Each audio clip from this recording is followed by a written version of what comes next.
நமக்கு ரொம்ப அழகாக வந்து தெரியும். இப்போ இதுலையுமே வந்து நான் ரைட் அண்ட் லெஃப்ட் சைடு வந்து எது வைக்கணும் அப்படிங்கிறத வந்து நான் மார்க் பண்ணிட்டேன். அடுத்தது வந்து பார்த்தீங்க அப்படின்னா இந்த ப்ளவுஸோட பேக் பார்ட் வந்து ஸ்டிச் பண்ண போகிறோம். இந்த பேக் பார்ட் வந்து ஸ்டிச் பண்ணுறப்ப நமக்கு வந்து கழுத்து வந்து லூஸ் ப்ராப்ளம் வராமல் இருக்கணும் அப்படின்னா நீங்கள் வந்து அந்த கழுத்தில் நம்ம வந்து ஃபுல்லாக அப்படியே கட் பண்ணிடாமல் மேலே ஒரு 1/2 இன்ச் அளவுக்கு நீங்கள் வந்து விட்டுட்டு கட் பண்ணுங்க. அப்படி கட் பண்ணுறப்ப வந்து பார்த்தீங்க அப்படின்னா நீங்கள் லைனிங் கட் பண்ணும்போது அந்த மாதிரி விட்டுட்டு கட் பண்ணலாம். அப்படி வந்து கட் பண்ணி நம்ம இதில் வச்சு ஸ்டிச் பண்ணுறப்ப நமக்கு அந்த கழுத்து வந்து அகலம் வந்து ஆகாமல் நமக்கு கரெக்டான அளவில் வந்து வரும். ஓரளவுக்கு எக்ஸ்பீரியன்ஸ் அப்படிங்கிறப்ப நம்ம வந்து அந்த மாதிரி ஸ்டிச் பண்ணிடலாம். ஆனால் பிகினராக இருக்கிறப்ப நமக்கு அது வந்து எப்படி போகுது அப்படிங்கிறதே வந்து தெரியாது. அதே மாதிரி வந்து பார்த்தீங்க அப்படின்னா இப்போ நான் லைனிங் பக்கத்தில் வந்து ஒரு படிமான தையல் வந்து போட்டு விட்டுறேன். ஏன்னா அப்போ நம்ம படிமான தையல் போட்டுட்டோம் அப்படின்னா நமக்கு இந்த சைடு மேலே வந்து பார்த்தீங்க அப்படின்னா அந்த நல்ல பக்கம் வந்து அழகாக நமக்கு வந்து திரும்பி அந்த ரவுண்ட் நெக் வந்து அழகாக வந்து வந்துடும். நம்ம அது மேலே ஒரு ஊசியோட தையலும் குதிரோட தையலும் மட்டும் போட்டு விட்டாலே போதும். இல்லை உங்களுக்கு நீட்டான ஃபினிஷிங் வேணும் அப்படின்னா நீங்கள் வந்து சிங்கிள் ஸ்டிச்சோட வந்து நிறுத்திக்கலாம். இல்லை உங்களுக்கு ஸ்டிச்சே தேவையில்லை அப்படின்னா நீங்கள் வந்து உள் பக்கமாக நம்ம வந்து அந்த லைனிங் மேலே சிங்கிள் கிளாத்தில் தையல் போட்டு இல்லைங்களா அதே இடத்துல வந்து இன்னொரு டபுள் ஸ்டிச்சஸ் உள் பக்கமாக நம்ம வந்து டபுள் ஸ்டிச்சஸ் போட்டுட்டு அப்படியே திருப்பி விட்டுட்டு கீழே பாட்டம் மட்டும் மடிச்சு ஸ்டிச் பண்ணாலே போதும். நெக் போர்ஷன் எம்மிங் பண்ணாமலே ரொம்ப ரொம்ப அழகாக நீட்டாக வந்து நமக்கு வந்து வந்துடும்.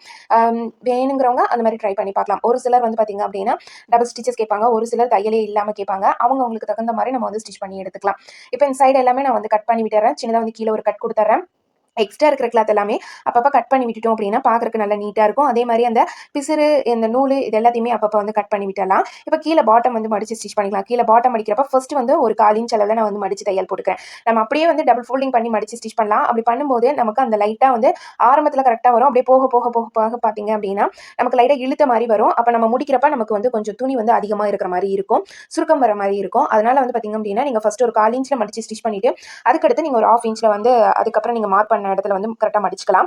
அடுத்தது நம்ம வந்து நெக் போர்ஷன் வந்து ஸ்டிச் பண்ண போகிறோம். இந்த நெக் போர்ஷன் வந்து பார்த்தீங்க அப்படின்னா இது நேர் கட்டிங் தான். அதனால வந்து நான் நேரில் வச்சு தையல் போட்டு எடுத்துக்கிறேன். இப்போ எப்படி வந்து இதுலையுமே நீங்கள் வந்து ரைட் அண்ட் லெஃப்ட் சைட் கண்டிப்பாக வந்து மார்க் பண்ணணும். இல்லைன்னா வந்து பார்த்தீங்க அப்படின்னா நம்ம தைச்சு முடிச்சதுக்கப்புறம் கூட ஒரு சில டைம் வந்து ரெண்டுமே ஒரே பக்கம் வரதுக்கான வாய்ப்பு இருக்குது. அதனால வந்து அந்த ரைட் அண்ட் லெஃப்ட் சைடு மட்டும் கரெக்டாக வர மாதிரி வந்து பார்த்துக்கோங்க.